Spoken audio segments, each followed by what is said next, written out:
Hello, everybody. Welcome back and happy Monday. Let's get right into this week's headlines, starting with an app that could allow us to all travel again. Yay, Julia. Yay, the app lets you show everybody around you that you tested negative and are safe to travel. And in fact, United Airlines is testing it out on a couple of international flights, and hopefully anyone who is disease-free can get back to jet setting again. Count me in. Yeah, I can't wait. I really cannot wait. Next, we all know so many stores and restaurants had to shut down this year, and we can add more names to the list. First, we can add Ruby Tuesday to our long list of dead and dying chains. Yeah, a lot of people's local watering hole, but also there's tons more on the list, like Regal Theaters. H&M is closing hundreds of stores. In fact, just in 2020 alone, 25,000 U.S. stores will be closed. Yikes. Yeah, yikes. I enjoyed going to all those places. What do you think we're going to do when all those stores are empty and buildings are, no traffic, basically? This has been a problem that's been coming a long time. Compared to other countries, the U.S. has more commercial space than anywhere else. And I think we're going to see a lot more pop-ups, Halloween stores, theme stores. And in fact, really, that's what the world is today, right, Julia? I mean, I do enjoy pop-up stores. Everyone likes pop-up stores. I think we're going to be able to see that all over the country. That's something that's big in big cities, but a lot of these empty spaces will go to that. And, brick and mortar may be dying, but it's also changing. But you know what's growing, Julia? Online shopping. And in fact, speaking of online shopping, we know the prices can vary wildly. Microsoft is building a price comparison feature into their web browser. Yeah, let's say you're looking at, say, makeup on Amazon. Microsoft's Edge browser gives you the option to see how much that makeup would be on different websites. Yeah, and of course we all have Honey. I have it, and it already does that, but Microsoft just removed the middleman. Yeah. Lastly, if you're worried about all the plastic you're dumping, like from beverage bottles or packages you're ordering, there is now a sustainable solution. You mean this, Julia? Yeah, something yeah, like I mean, this. Exactly. So this takes millions of years to decay, but actually not anymore, because scientists created a super enzyme that can break down plastic, get this, in just a few hours. Yeah, this is amazing. Let me say this again. This is amazing. Scientists from Japan, England, and France all work together on this, and a French team is actually working to get this technology to all of us in the next 4 to 5 years. Imagine we could actually win the flight. I'm still stuck on travel. We could win the fight against plastic pollution in the next few decades. And this is what happened when the free market and science work together. It's so heartbreaking. You go around the world, so many beautiful places are littered with plastic. We need to change our consumer behavior, but we also need to figure out a way to break down all that plastic that's already out there. Yeah, consumer behavior is just difficult to change, let's face it, because everybody's like, oh, why isn't everybody else not doing it? And why is it my responsibility to do it? But this will definitely. Those paper straws are brutal. It's so amazing. It's so amazing. All right, I want to bring in our first guest, Victoria Montgomery Brown, founder of Big Think, to talk about hard conversations. Hi, Victoria. So, this is never easy, to talk to someone and tell them, you need to improve. You're not doing good. How do you even lay the groundwork for something like that? Well, I think that, there has to have been a series of events that lead up to that difficult conversation. Hopefully it's not the first interaction you're having with the person. I wouldn't say that I'm an expert at it at all, but I have had many difficult conversations over the years. And from my standpoint, authenticity and empathy is critical. So if you go into these difficult conversations with a sense of judgment and anger, nothing is going to come out of it positively. So going in with a sense of empathy and having the sense that the person, both of you, want a great result. And so approaching the conversation from that aspect is really how I go about things, and that you both want to emerge with a win. Yeah. Victoria, look, our viewers are young. How can a young person bring up constructive criticisms to older people, perhaps their boss? Oof. I would say, again, that with authenticity and without fear, and approaching the individual, whether it's your boss or superior, with pragmatism and with the outlook that I want you to succeed, I want me to succeed, and here's something that I've noticed that is not going well between us, or what have you, and doing it without a sense of fear and judgment. Again, I think it works both ways, whether the person is senior to you or your junior. Yeah, let's talk about that. So a lot of times this happens the other way too, right? So I have a bunch of people that work below me, and sometimes it's hard to figure out what an appropriate reaction is, right? And I always bring my authentic self, probably to a fault. I'm probably too far the other way, right? So how do you make sure that you control your temper and make sure that you don't do things that you really regret, especially right now since we're all in a pressure cooker considering these difficult times? Well, I think conversations that are difficult should not be sudden or unexpected. I think if you're the one who is organizing or wants to have the conversation, you need to go in prepared and not with an explosive mindset. So practice what you're going to say and be clear. And any type of time that you're using blame is wrong. So you is a bad word. I think you this, you that. Never use that type of language. Always empathy and how can we do better? How can we succeed? And again, referral is key. So, I mean, you sound like a dating expert too. Yeah. Because that's like really good relationship advice. It's really kind of relationship. Look, Victoria, let's say somebody I'm talking to doesn't improve. How do I know if it's because I'm not being clear enough or the problem is on the other person? How do I communicate that? I think that if you have had productive conversations and behavior isn't changing, it's obvious that the person is not doing what you hope that they would do. And then another conversation is necessary. We've tried everything we can. We respect each other. This isn't working out. And you either have to go or something has to change. So difficult conversations don't always have positive outcomes. And I think that that's something that people need to understand as well. You're not always going to get what you want out of the conversation. Wow, you can't always get what you want. So on that note, Victoria, where do we find out more about you quickly? Sure. So I have a book out which is called Digital Goddess, The Unfiltered Lessons of a Female Entrepreneur, and that's available on Amazon. And you can also check out bigthink.com, which is the website that I founded.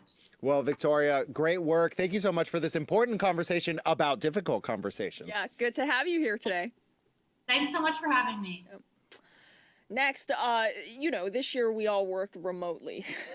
Not right now. I'm right here. Right here. I mean, I still come in the studio. You still come in the studio. But a lot of people have been working remotely this year, and it's just hard to collaborate with the people that you work with when you don't see each other face to face. Yeah, and in fact, remote work is becoming the norm, and having effective communication skills in a virtual environment, it's a really good skill to have. Yeah, game changer. See, seeing somebody in person makes everything easier to understand. When you are on a phone call or a video call, you have to speak slower and clearer just to make sure other people get the information they need. Yeah, like right now, we're having to communicate with you. And remember, when you're on virtual calls, dead space is okay. You don't have to fill every single moment with the sound of your voice. In fact, people can latch onto information better if there isn't a bunch of unnecessary fluff. Yeah. The other thing I find it very important is it's very vital to understand what other people's schedules are like, right? Video chats make it harder to read other person's mood or expressions, and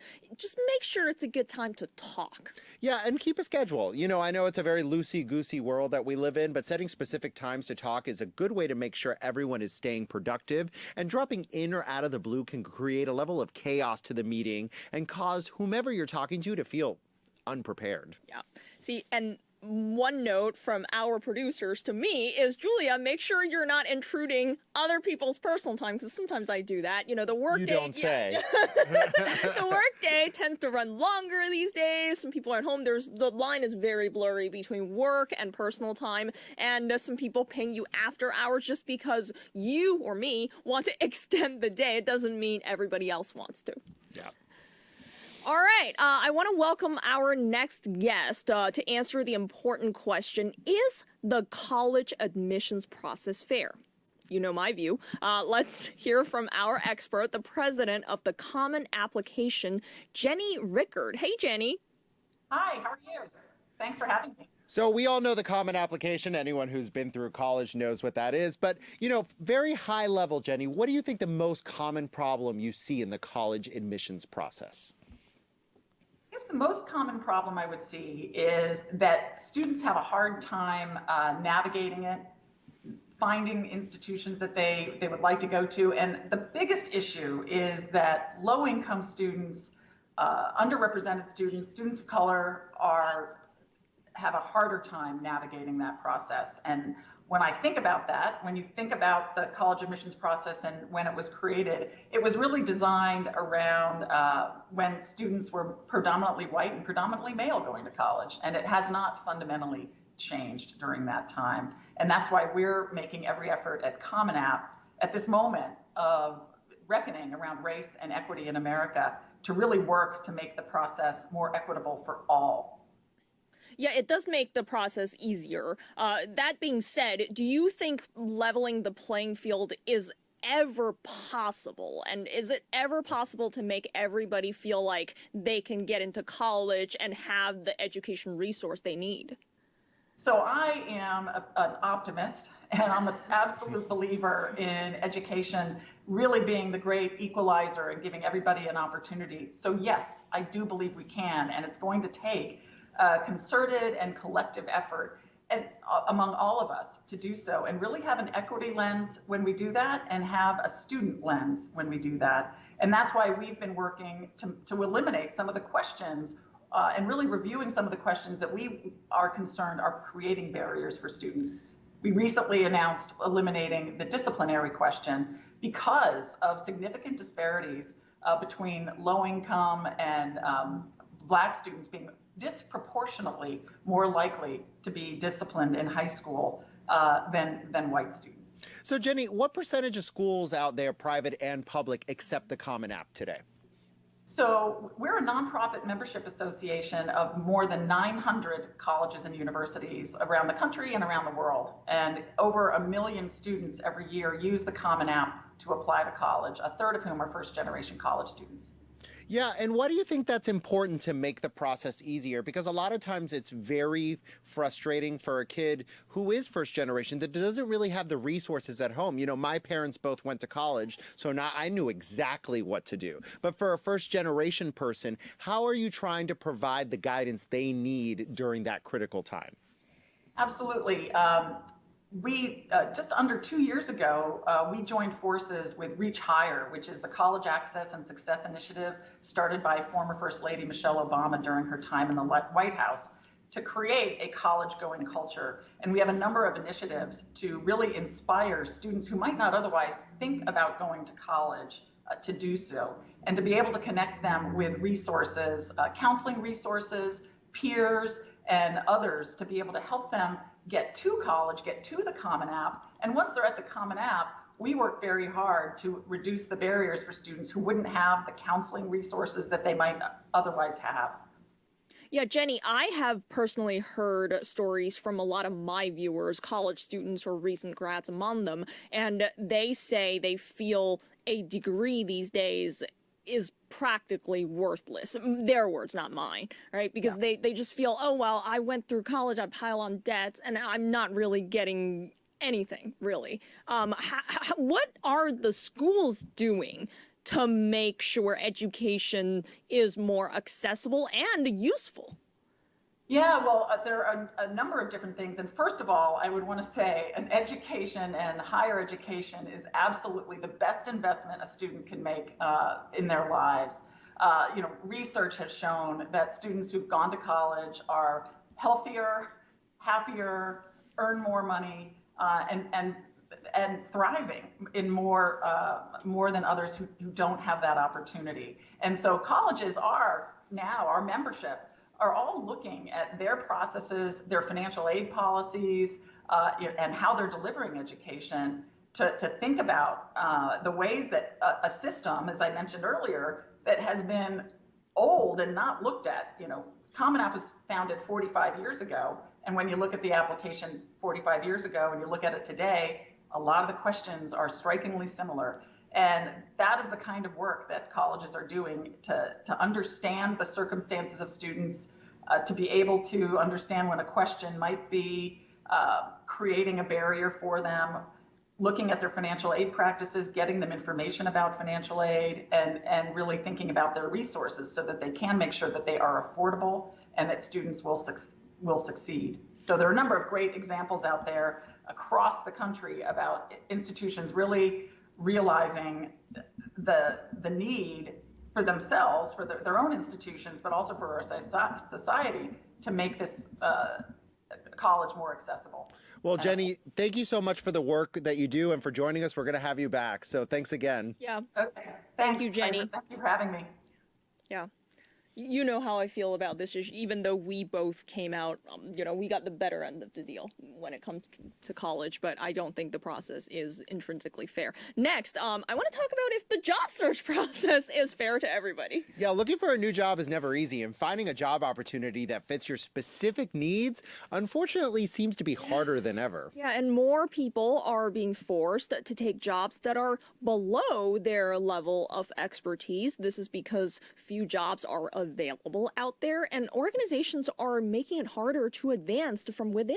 Yeah, and a lot has changed in the way employers sift through resumes. Many outsource this practice to job search platforms like LinkedIn or Indeed, while others ask their employees if they know anyone they would like to recommend. Yeah, and the unfortunate truth is we all know that being unemployed makes it harder to find a new job. Employers tend to pick resumes with less employment gaps, regardless of the worker's circumstances. So the brighter side of this is the reason why we're seeing a rise in entrepreneurship. People think the job market is unfair, and it really is, and are choosing to start their own ventures instead. Yeah, the growing number of startups in the digital era means people are taking their employment into their own hands.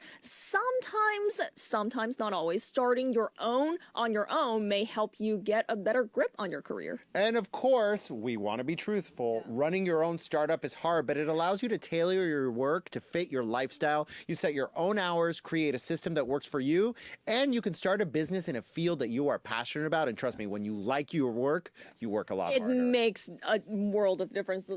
I work all the time because I love my work. I'm the same way. So, okay, I want to talk about how student debt is changing who we are as consumers.